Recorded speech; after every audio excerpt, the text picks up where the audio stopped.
Kakampi ng bayan. Kasangga ng masa. Kapanalig ng batas at hustisya. Attorney Danny Con. Abogado de Campanilla.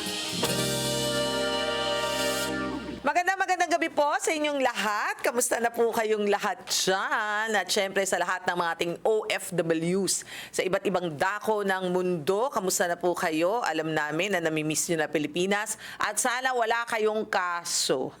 Ako po yung Mare ng Bayan, Mare Yao. At syempre kasama natin ngayong gabi walang iba, Abogado de Campanilla, Attorney Danny Concepcion.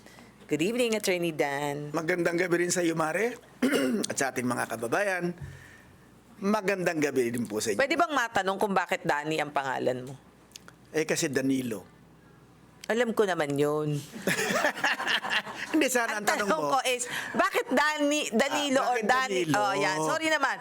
So, Diba? bakit Danilo ang Parang pangalan akala mo? ko nga, ano, tanga ba to? Tinatanong ko bakit Danny ako. Danilo nga. Hindi nga. Bakit Danilo ang pangalan mo? Dahil, anong sabi ng nanay at tatay mo? Sabi ko, tinanong ko yung nanay ko eh. At talaga tinanong mo? Sige. Bakit naman ang dami-daming pangalan? Danilo pa yun. Anong sabi ni Miss Bayambang? May sikat na artistang Danilo. That time. At that time. Hindi ko na natanong kung tanongin natin si Direk. Meron bang Danilo. sikat na Danilo? Meron bang meron di ba yung Danilong Hindi pala. pogi? Hindi, alam ko na. Hindi pala ganon. Ano ba talaga? Ito pala, ito na. Ito na. Kasi, ang sikat na kanta nung ako'y pinanganak ay Danny Boy. Oh, Danny Boy. Sure, The pipes are... Ano to? Calling. Sure na yan. yung- Final answer. Tinanong mo kay Miss Bayambang yan. Tinanong ka kay Miss Bayambang. Okay. So, sino nagbigay sa'yo ng pangalan yan? Tatay mo, nanay mo? Nanay ko. Sure ka? Ay, mas masunurin yung tatay ko. Okay. Sige. Yun ang mga gusto nating sagot. Parang ako, parang Ay, ako. parang ikaw din. Ay, feeling ko nga masunurin ka eh. Sobra. Saksakan ng masunurin. Oo, eh. sobra. Kulang na lang sabihin niya under desire. Wala akong sinabi. Wala akong sinasabi. Pero, Kami naman mga lalaki ganun eh. Underin nyo kami basta hindi lang namin nalata. Huwag nyo lang palata. pero tignan nyo, ang happy wife, Happy life.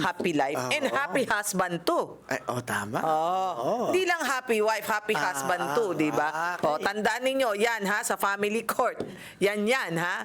Eto na mga numbers. Bigay mo na yung numero para maging happy rin sila. Kung tatawag kayo o te-text at Globe ang inyong telepono, 0954-310-0331. At kung smart naman, 0961-770-8807. Ayan na, mga numerong pwede ninyong tawagan. Kaya tumawag na po kayo, ha? Okay, eto na. Ang first question. Pero bago tayo pumunta sa first question, naalala nyo, meron tayong nagpending na caller. Kasi nga, dahil medyo naubusan siya ng oras. At hindi lang yun, dahil po, yung naging tanong niya, mukhang nauna yung hindi tama na tanong. Baka nagkamali siya. Yun yung sinasabi natin na hindi importante, hindi kasi relevant. Hindi, kasi parang introduction.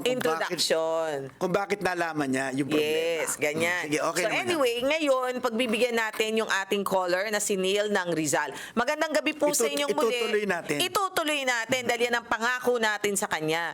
Hi Neil, magandang gabi muli. Ay, magandang gabi po. Okay, so balikan natin yung kaso mo, Neil. Para sa mga nakikinig po sa amin ngayong gabing ito, bibigyan lang namin kayo ng konting konteksto, no, backgrounder doon sa nangyari kay Neil. Kasi si Neil po ay that time na tumawag sa atin at sinabi niya na meron siyang titulo na duplicate copy, original duplicate copy, pero nagkaroon ng double titling na tinatawag. Tama ba? O ngayon, attorney, ang sinabi niya, yung daw isang titulo na may kaparehas na numero at description ng lupa ay may ibang nakapangalan sa ibang tao. Oo, ibang tao. Tapos yung sa kanya, may hawak din siya. Pero dun sa isa, may kopya ang sa RD. RD at saka LRA. Yung sa kanya, wala. Ano ang sagot mo dun? Hindi, wala pang tanong. Kahapon pa yun eh. So, Hindi, ang sa tanong- tingin mo, Ang una kong tatanungin sa inyo, nung nalaman ninyo ito, hindi ba ang unang dapat napupuntahan ninyo yung nagbenta sa inyo? Mang Neil, nakikita nyo pa po ba yung nagbenta sa inyo? Kilala nyo? Hindi, ano po yan eh. Yung tungkol sa nagbenta, wala namang problema, no? Hindi ho, may problema. Nandun ho ang pinagsimulan ng problema. 2 beses niyang ibinenta. Hindi po. Hindi. po. Mm. Hindi po. Sige po. Siguro to, baguhin ko ulit yung ano, no? Yung storya. Okay. Apa. Parang ang ano po nito, kumbaga yung titulo ko, wala namang problema for the past 40 years. Sabihin na natin gano'n, no? Lumitaw lang yung problema noong, nung nag-execute ako ng deed of donation at nirequire ako ng BIR na magsambit ng e-title. Tama po yun. Doon lang ninyo na-discover. Ngayon, Pero hindi natin masasabi na ngayon lang nagka-problema. Kung Ganito po. kayo ay noon pa Request. naggawa ng deed of donation, baka noon pa man na-discover na ninyo. Saan ho ba kayo nakatira? Doon sa lupa na binili ninyo? opo. So doon na ho kayo nakatira mula nung binili ninyo? Wag kayong aalis doon. Dito po. Kaya nga, dinadiscover nga na yung titulong hawak mo ay wala palang kopya na nakapile sa RD, wala rin nakapile sa LRA. Okay. Pangalawang tanong ko, sino ho ba ang naglakad ng paglilipat ng titulo sa pangalan nyo? Ganito, no? Yung titulo actually, nabanggit ko nga subdivision kasi ito. No? So, marami mga lote yun, no? So, one of the lots is yun ang nabili ko bale. Oo nga. Di wala, siyempre, ang titulo wala naman sa inyo nung umpisa. Wala naman kayong titulo dyan. Nung binibili nyo yan, wala sa inyo yung titulo. Hindi sa inyo eh. Ang tanong ko ngayon, meron kayong deed of sale. Okay. Sino ang nag-asikaso ng paglilipat ng titulo sa pangalan nyo? Ganito po. Nag-file ako ng application ng housing loan at ang collateral ko supposed to be Yung lote mo. Nawala. Nawala. Sige, i-dial uli. Dial niyo ulit. Parang ang haba ng istorya niya. Kasi nga, merong hindi siya ayaw sagutin na parang ayaw niya sagutin na tanong. Okay. Sige nga, itawagan mo nga siya ulit. Wala. Ito. Ayan po. Okay. Sige, Mang Neil, sagutin niyo ho muna yung tinatanong ni attorney para ho magkaliwanagan tayo. Ang tanong ho ni attorney, sino ho ang gumawa? Sino nag-ayos? Ng papeles para mailipat sa pangalan ninyo ang titulo na isinanla ninyo sa pinagkautangan nyo? Sige po, sino po yon? Ang RD mismo. Ang alin po? Ang RD. Ang RD. Nung 1980s, kasi po, ang Marikina, ang parang may hawak lahat ng dito sa Rizal eh. Tama po yun. Walang alam namin po yun. Opo. Pero kasi, ganito po yan. Bago po mailipat sa pangalan ninyo ang titulo, dapat na isurrender nila sa Register of Deeds yung dating titulo na nakapangalan dun sa nagbenta sa inyo. Kasama doon ang deed of sale na katunayang ibinenta sa inyo at otorisasyon mula sa BIR at nagpapatunay na nabayad na yung capital gains tax. Mayroon din dapat kayong tax clearance mula sa local government unit na nagpapatunay na naman na yung transfer tax doon sa bilihan ay bayad na. Ngayon, ang sinasabi nyo, RD ang nag-ayos niyan. O, saan ho kinuha ng RD yung titulo nung dating may-ari na ginamit niya para para mag-issue ng panibago sa pangalan nyo?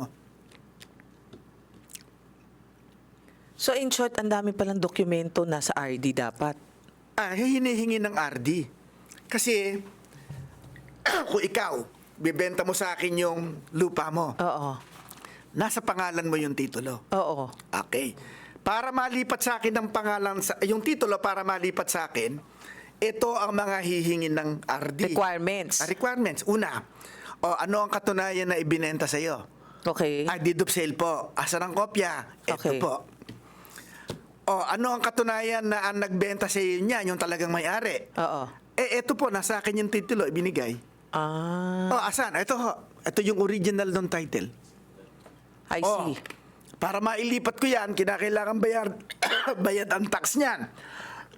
So may BIR pa. Ay, may BIR clearance yan. So in short, dapat yung nasa RD, ang dami niyang dokumento dapat na hawak. Sino nagbigay sa kanya? Yun ang tinatanong ko ngayon kay Mang Neil. Saan nanggaling yung mga dokumento na ginamit ng Register of Deeds para ilipat sa pangalan mo ang titulo? Nakuha niyo po? Opo. So, kung nawawala yung... Hindi, pasagutin mo sige, na natin. ano ho ang sagot nyo? Sino ho ang nagbigay ng mga dokumento sa RD? Yung kasing subdivision, meron silang tinatawag na parang mother title. Tama po yun. No? So marami pong mga lot owners. Ngayon ako, nag-apply ako ng housing loan at ginamit kong as collateral, supposed to be yung sa aking nabiling lupa.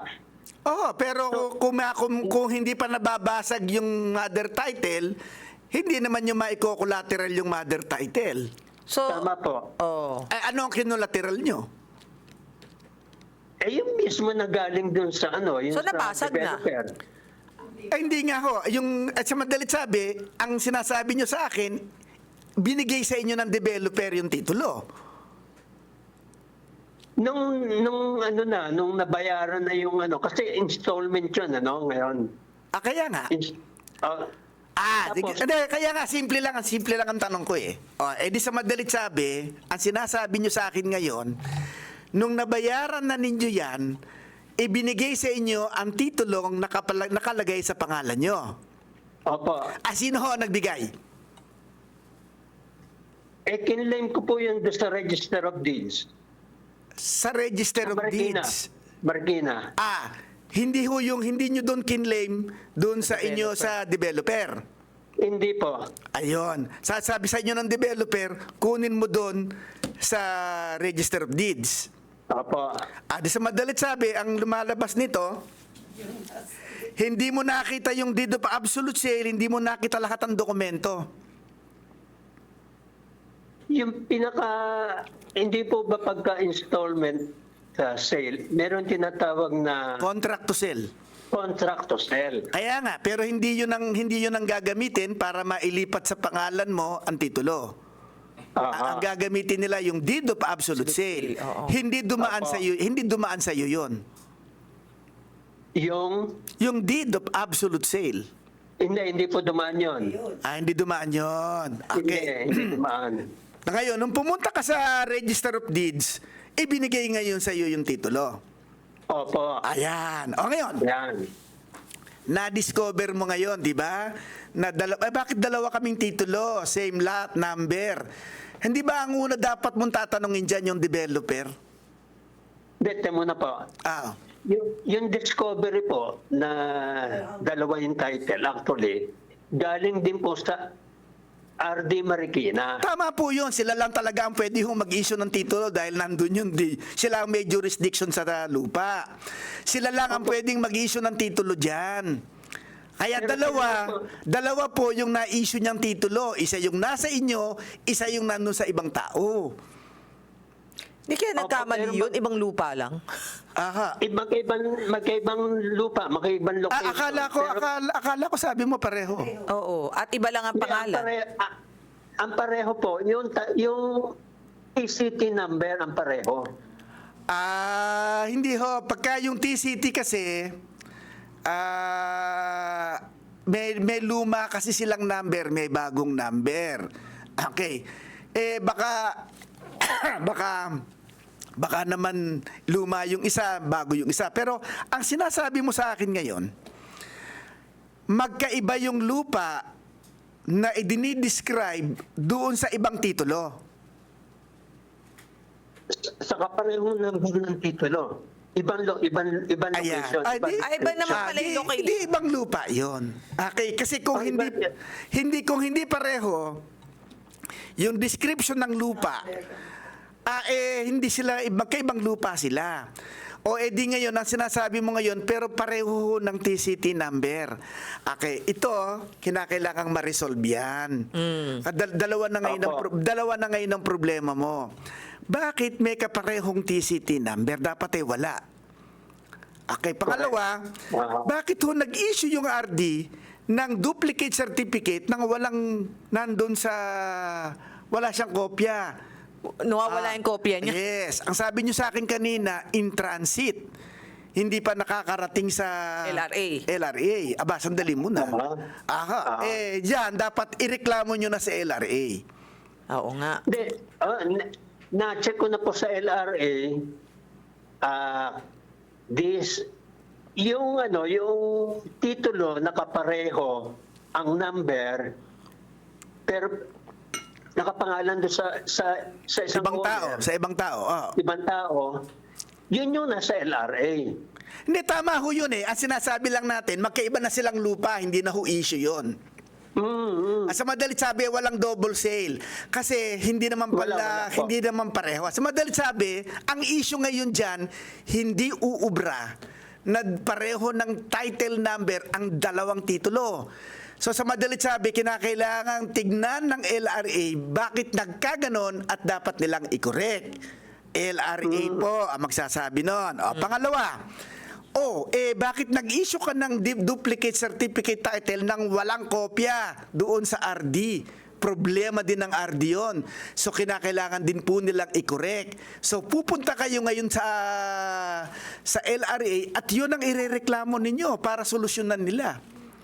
Siguro, pwede ba siyang kumuha na lang ng abogado? Nahihirapan siya. Kung kailangan nun yung mag-abogado na kayo. Diba? Kasi lupa yan eh. Lupa yan. Diba? Baka mamaya magkamali kayo, mawala instead ng donation, nawala pa. May gastos eh. Kasi pagka kasi hindi tama yung paliwanag natin kung ano ang problema, hindi ho din talaga nila maiintindihan. Correct. Pero ngayon, ang naiintindihan ko, ang naging problema rito, hindi ho dahil may naibenta ng 2 beses yung lupa. Hindi. Kasi nga magkaiba yung description. Yes, oo. Okay. Tsaka ang tagal na nila nandun eh. Aha. Oo. Kasi kung may bibili niyan, Mag-iimbestiga. mag-iimbestiga. Okay, bakit kita niya, may nakatayo sa lupa. Hindi ho ba? Baka magtatanong sa inyo, bakit ba katayo Ba't nandiyan kayo kayo dyan? Oo, tama. Sa madalit sabi, ibang titulo yon. Yes. Ibang lupa yon. Nagkapareho ng number. Pero kinakailangan natin i-correct yon. Yes, Okay. oo. Pag na-correct na yon, ang susunod na problema, bakit walang kopya yung RD. yung aming titulo? Bakit wala akong kopya sa RD? Yes. Yun ang kinakailangang imbestigahan. Naku, nawala siya. Aha. Pero pag ganyang klaseng mga kaso, kasi 'di ba, sa totoo lang pagka nawawalan ng dokumento ang government of agency, merong criminal offense 'yan, 'di ba? Aha, misfeasance ang tawag namin doon. Anong tawag mo doon? Infidelity in the custody of documents or record. OMG, 'di ba? It's a criminal offense. Lalo na nasa kustodiya ng Sa kustodiya niya yan. Yes, oo. So, kinakailangang ma-solve yun. Kasi hindi nyo magagamit yung titulo na yon na hawak-hawak ninyo hanggat hindi wala yung titulo, yung Walang kopya. dun sa RD. Oo, that's true. Andiyan dyan pa ba siya? Okay. Opo. Okay. At hindi ho kayo i-issuehan ng e-title nang wala po yung kopya dun sa Register of Deeds. Okay, Mang Neil, nabigay na sa inyo ni Attorney Danny Concepcion yung mga hakbang na dapat nyong gawin. Medyo masalimuot po yan dahil government ang kalaban nyo dyan. Dapat alam nyo kung ano isasagot nyo sa kanila, no? Ang kalaban mo dyan yung RD. Yung RD kalaban mo RD kung bakit parehas ng numero at saka yung dapat marunong sumagot na abogado para kung maalalayan kayo. Naintindihan nyo po? Opo. Oh, kasi medyo hindi ho simple yung kaso ninyo, dalawang RD at saka LRA, walang dokumento ninyo. So, maraming argumento yan. At habang wala ho kayo sa linya kanina, meron ho kasing criminal offense ang isang government official or government office. Kung meron siyang criminal offense, Oo. kung nawala niya yung dokumento. Kaya mas magandang siguro maalalayan ho kayo ng abogado, ho? Opo, hello? Yes, Okay, sige sige po. Maidagdag ko lang po, no? Yung actually, di pa, una nga pareha ng TCT number, no? Number lang naman eh. Yung kapangalan nung, ibig sabihin yung kapareho, o yung ibang tao, yung isa, no? Hindi nila kinorek. Ang sa akin ang kinorek nila, manually. Kinorek naman pala pero manually. Manually, ang problema rin po doon, kinorek nila, hindi naman ako inabasuhan. Hindi ho, sandali. Sa madalit sabi, yung title number mo ikinorek. Hindi ho ba kinorek? Nawala. Yung sa akin ang kinorek nila. Tama ho, okay lang yun. Ginagawa ko talaga ng Register of Deeds yun. At meron silang... wala po sana naging problema kung nung kinorek nila, inabisuhan na kagad. Hindi ho. Kasi ho, maski inabisuhan kayo, lalabas pa rin ang tunay na problema na walang kopya yung RD ng inyong titulo. Hindi ho nyo magagamit ang titulong hawak nyo kapag walang kopya yung RD. Hindi, nangyari po, yung corrected na land title, tinransfer na nila dito sa RD Antipolo. Di meron na. Meron na. Ang problema, yun ang nawawala. Ang nawawala yung tinransmit nila. Opo. Ayun. Administrative na lang ho yan kasi sila na may kasalanan yan. Sabihin lang na nawala yung dokumento at i-issuehan uli nila ng panibago. Pero kaso ini-insist nila dapat daw reconstitution at gastos ko daw. Ayun. Dapat gano'n na lang ang tanong nyo nung umpisa. Kasi napakadami nung... Pasensya. Ayan, minsan talaga hindi nila naintindihan ko alin yung mas importante. Sa madalit sabi, ang talagang sinasabi na lang nila, dahil naiwala ho namin, magpapile po tayo ng reconstitution. At kayo ang gagastos. Tama ba yun? Kayo ang gagastos. Okay, dalawa ang pwede nating gawin. Una, Paano po? pwede nating kasuhan sila. Yes. Kakasuhan natin sila at para sila yung Gumastos. Okay. Pero hanggat hindi ho, matagal din ho yun. Kasi may kaso tayo. May hearing Oo. Yung pangalawa, kayo ang gagastos. Pero ang sinabi ba sa inyo kung ang reconstitution sa court o administrative? Sa court po. Ayan Nako, nga. gastos din yun. Okay, ganito na lang. Gumawa kayo ng... Pumunta kayo sa abogado at gumawa kayo ng sulat addressed sa Land Registration Authority Administrator. Diretso sa administrator. Diretso sa administrator. At ilagay ninyo yung problema. Yes. Abogado ho, pasulat nyo ha. Abogado ang sumulat para humaikli lang at kung saka, ano lang yung importante, yes, yun lang ang sasabihin.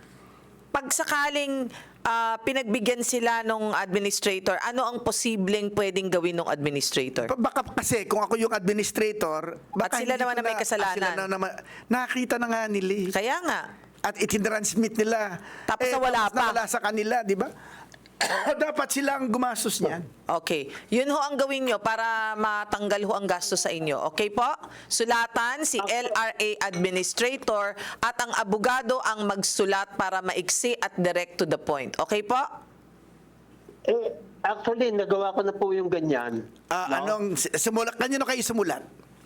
Mismo sa LRA administrator. Okay, ano po ang sagot? Ang sagot po nila, binalik lang doon sa RD. O tapos, Yung RD pinasasagot. sumagot na sa inyo Ayun, yung RD. Oo, parang anong nangyari, nagkakapasa-pasa lang eh. Yun nga po Kasi nga po, sino ho ang sumulat? Abogado po ba? Hindi, ako lang po. Yun nga po Baka dapat abogado. Abogado po kasi ho, sila ang may kaso. Kapag ho kasi hindi na sinukuan natin yung sinasabi ko na sa LRA tayo susulat at kinakailangan natin silang pressurein, wala na kayong choice kundi sumunod dun sa gusto nilang mangyari. Correct. Na magpapile kayo sa At court. kayo ang magbabayad. At kayo magbabayad. Kung kayo po ay willing dyan, edi okay na po Talagang yun. talagang yun ho ang option. Ngayon, kung hindi ho kayo okay, yun po yung sinasabi ni attorney. Subukan natin. Subukan natin na abogado po ang sumulat dahil alam niya kung anong ibabato niya na pwedeng maging kaso ng mga RD na nakawala ng Kasi ho, dokumento. kinakailangan makasuhan natin yun ng kawala eh. Correct. Nakuha niyo na po. Okay na po? Ako po. Okay. Salamat po. Salamat sige po. po. Okay. Thank you. Ayan. At dahil dyan, ubus na ang oras namin. Ang haba. Hindi, alam mo, sa totoo lang, attorney, yun yung sinasabi natin na minsan, nami-miss yung point. Yun yung tipong, minsan kasi yung caller natin or yung mga nagtatanong, kala nila ang mas importante yung isa. Akala nila mas importanteng alamin niya Hindi naman. mula doon sa umpisang-umpisa. Ang gusto lang nila minsan, kumpleto yung storya. Ayan. Kaya magsisimula sila sa panahon ng hapon. Ayan, hindi, may point ka dyan, ha? Mukhang si tatay, mukhang talagang panahon ng hapon. Sige, anyway, wala na ho kaming oras, pagpasensya nyo na po, no? But anyhow, ang maganda nito, na-explain namin sa inyo kung paano talaga yung pagtatransfer. Marami ang matututo mula dun sa kaninang nilahad mo pa isa-isa. Anyway, maraming salamat po sa pagsama nyo sa amin. Ako po inyong Mare ng Bayan, Mare Yao. Hi to Papa Jimmy, Mama Trining, and Babe Marshall Angelico Castro. Attorney Danny Kun po, abogado de Campanilla ng Bayan. Bumabati sa nanay ko. Hello, Miss Bayambang, Mrs. Concepcion, magandang gabi po. Hanggang sa susunod po nating episode. Bye!